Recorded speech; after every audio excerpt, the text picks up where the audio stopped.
ஓம் சாந்தி. K Surajbhai அவர்களின் தாரணை வகுப்பு நவம்பர் 19, 2024.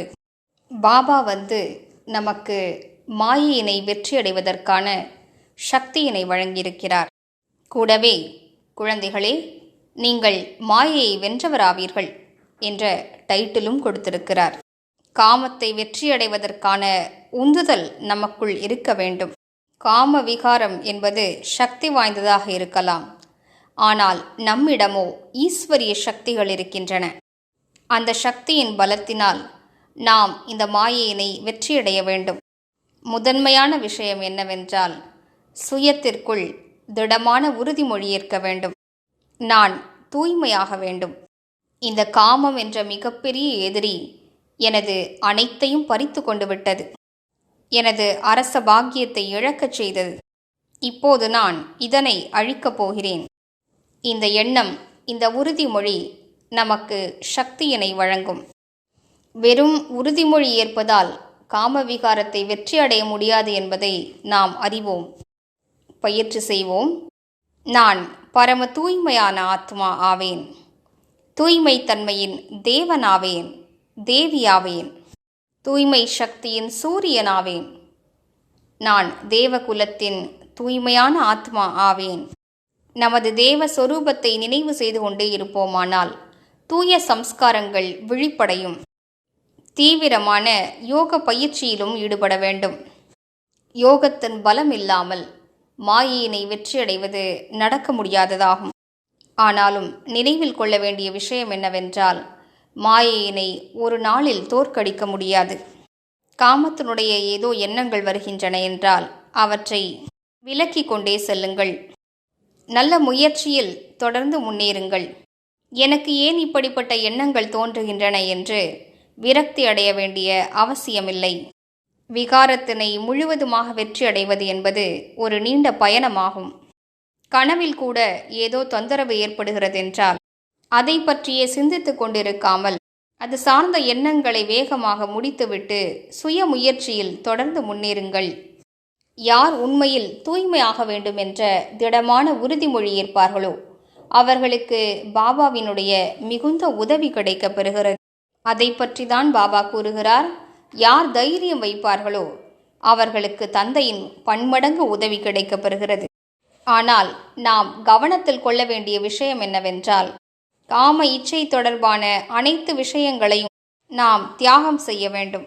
அது தவறான உணவு பழக்கமாக இருக்கலாம், தவறான படங்களை பார்ப்பது, சித்திரங்களை பார்ப்பது, அவற்றை பற்றி சிந்தனை செய்வது, அவற்றை என்ஜாய் செய்வது, இவை அனைத்தையும் நிறுத்த வேண்டும். சிலரோ நான் என்ன கர்மத்திலா செய்கிறேன், எண்ணங்களில் தான் என்ஜாய் செய்கிறேன் என்று நினைக்கிறார்கள். ஆனால் இது கூட காம விகாரத்திடம் தோல்வி அடைவதாகும். இப்படிப்பட்ட எண்ணங்களை வளரவிட்டால் காம விகாரத்தின் இச்சைகள் விழிப்படைய தொடங்கும். எனவே வாருங்கள், நாம் அனைவரும் தூய்மை தன்மையினை சவாலாக ஏற்றுக்கொள்வோம். இந்த முழு இயற்கையுமே தூய்மையாக்குவது நமது பரம கடமையாகும். இப்போதோ நாலாபுறங்களிலும் மாசுபட்ட சூழல் நிலவுகிறது. இந்த வாயுமண்டலத்தை பரிசுத்தமாக்குவது நமது மூலமான கடமையாகும். கலியுக உலகில் குழந்தைகள், இளைஞர்கள், பெரியவர்கள் என்று அனைவரையும் காமத்தின் அக்னி எரித்து கொண்டிருக்கிறது. இதன் காரணத்தால் கலாச்சார சீரழிவு நடந்து கொண்டிருக்கிறது. மனித நேயம் இறந்துவிட்டது. எது வேண்டுமானாலும் செய்வதற்கு மனிதன் தயாராக இருக்கிறான். நீங்கள் கேள்விப்பட்டிருப்பீர்கள், மனிதர்கள் காம இச்சைக்கு வசப்பட்டு தன் குழந்தைகளிடமே தவறாக நடந்து கொள்கிறார்கள். இப்படிப்பட்ட உலக சூழலை நமது யோகத்தின் சக்தியால் மாற்ற வேண்டும். இது நமது பொறுப்பே ஆகும். கூடவே நினைவில் வைப்போம், நாம் இவ்வுலகின் ஆதார மூர்த்திகளாவோம். நமது தூய்மை தன்மை உலகையே தூய்மைப்படுத்தும். நமது மனநிலையை பொறுத்துதான் உலகின் நிலை அமைகிறது. எனவே வாருங்கள், மாயையினை வெல்வதற்கான திடமான எண்ணம் வைப்போம். நாம் மாயையினை வெற்றியடையவில்லை என்றால் வேறு யார்தான் வெற்றியடைவார்? போக போக மாயையிடம் தோல்வியடையக்கூடாது.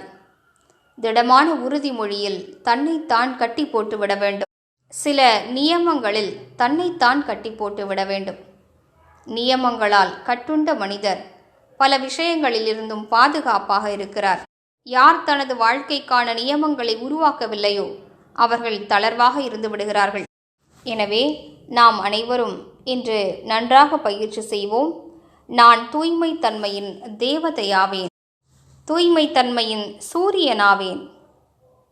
மேலும் பரந்தாமத்தில் தூய்மை தன்மையின் கடலான பாபா இருக்கின்றார். ஆத்மாவாகி நான் பரந்தாமத்திற்கு செல்கிறேன். தூய்மை கடலானவருடைய கிரணங்களுக்கு கீழே அமர்கின்றேன். அவரிடமிருந்து தூய கிரணங்களை பெற்றுக்கொள்கிறேன். பின்னர் மீண்டும் சாக்கார உலகிற்கு வந்து ஸ்தூல உடலில் பிரவேசமாகிறேன். நாலாபுறங்களிலும் தூய்மையின் சக்தியை பரப்புகிறேன். நெற்றியின் சிம்மாசனத்தில் அமர்ந்து தூய ஒளிக்கிரணங்களை பரவச் செய்வோம். பின்னர் மீண்டும் பரந்தாமத்திற்கு செல்வோம். பாபாவின் சக்தியை கிரகித்து கொண்டு மீண்டும் பூமிக்கு வந்து நாலாபுறங்களிலும் தூய்மையின் சக்தியை பரப்புவோம்.